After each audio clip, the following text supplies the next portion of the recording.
9/11. Those two numbers say more than most people have ever wanted to hear.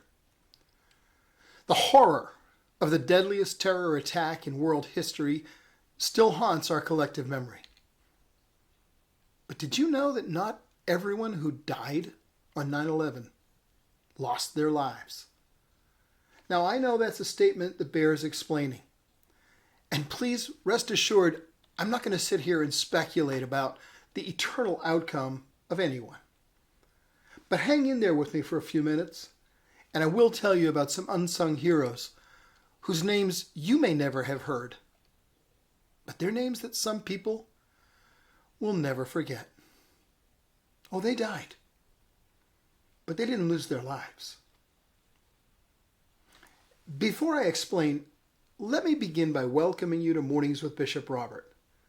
Thanks for joining me on this day of remembrance. I'm asking you to share this message of heroism and hope with everyone you know. During the attacks of September 11th, there were 2,544 innocent civilians killed by the four coordinated acts of terrorism. Office workers, Port Authority employees, janitors, and security officers, altogether 128 different companies and organizations reported fatalities. Citizens from 115 different nations were killed in the attack. Today's verse says, "The Lord is close to the brokenhearted and saves those who are crushed in spirit." Today, many people will be brokenhearted as we recall the horrific events of 9/11. Among them will be the mother of a 24-year-old equities trader, Wells Crowther, who was working on the 104th floor when the plane hit the South Tower. The man, who had been a volunteer firefighter in his teens, tied a red bandana around his face as a makeshift mask and became a hero. He helped the injured, carrying one woman down 15 flights of stairs and passing her off to a policeman.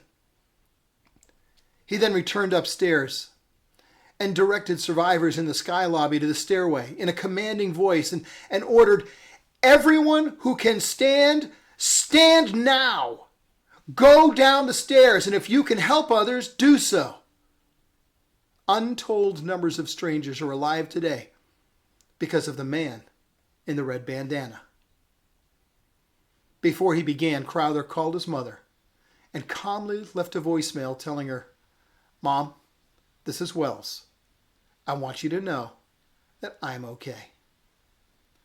Crowther's body was recovered alongside firefighters in a stairwell where he'd been heading back up the tower with the Jaws of Life rescue tool. Hear me clearly when I tell you that Wells Crowther did not lose his life. He gave it. And the difference is profound. Retired Army Colonel Rick Rescorla was working as the head of corporate security for Morgan Stanley. When the plane hit the first tower, the New York Port Authority ordered Rescorla to keep his employees at their desks. Now, I can't repeat his reply in this forum verbatim, but let's just say that the strong vocabulary he developed as a soldier was put to extensive and targeted use.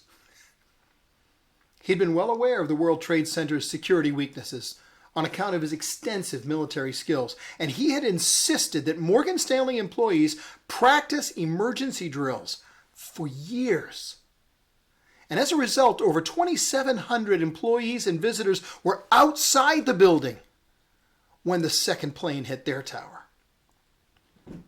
Colonel Rescorla called his wife as he headed back into the building. "Stop crying," he told her. "I have to get these people out safely. If something should happen to me, I want you to know I've never been happier. You made my life." He was last seen on the 10th floor of the South Tower As he headed up the stairs, his body was never found. But make no mistake, Colonel Rescorla didn't lose his life either.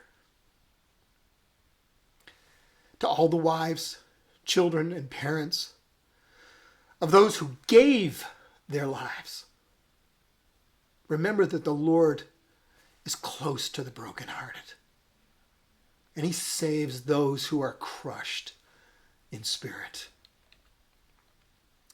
Remember also that there's no greater love than to lay down one's life for their friends.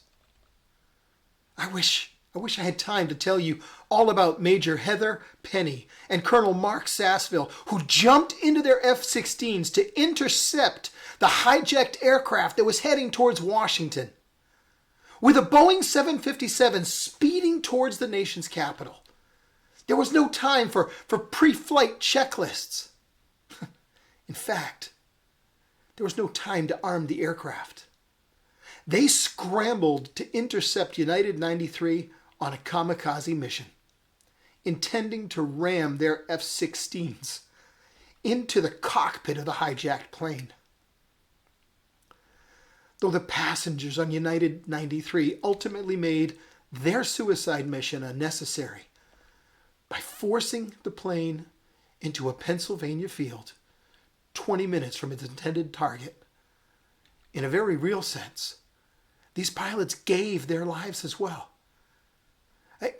I don't have the time to tell you about the two recently discharged U.S. Marines who donned their uniforms and immediately joined the search for survivors in the rubble. Or the flight attendants who called in descriptive and identifying information from the airphones of their aircraft. All in all, 433 first responders, firefighters, police officers, EMTs, and others gave their lives, and thousands were saved. In New York City today stand two 1-acre pools recessed into the ground precisely where the North and the South Towers once stood. Entitled Reflecting Absence, they're intended to symbolize the missing, both the people and the buildings. Every name of every person who died is inscribed around the walls of those two pools. Their names are not lost.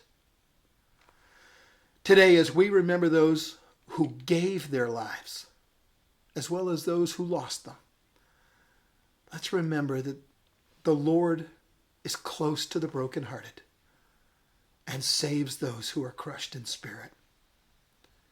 He understands their pain because he too gave his life so others could live.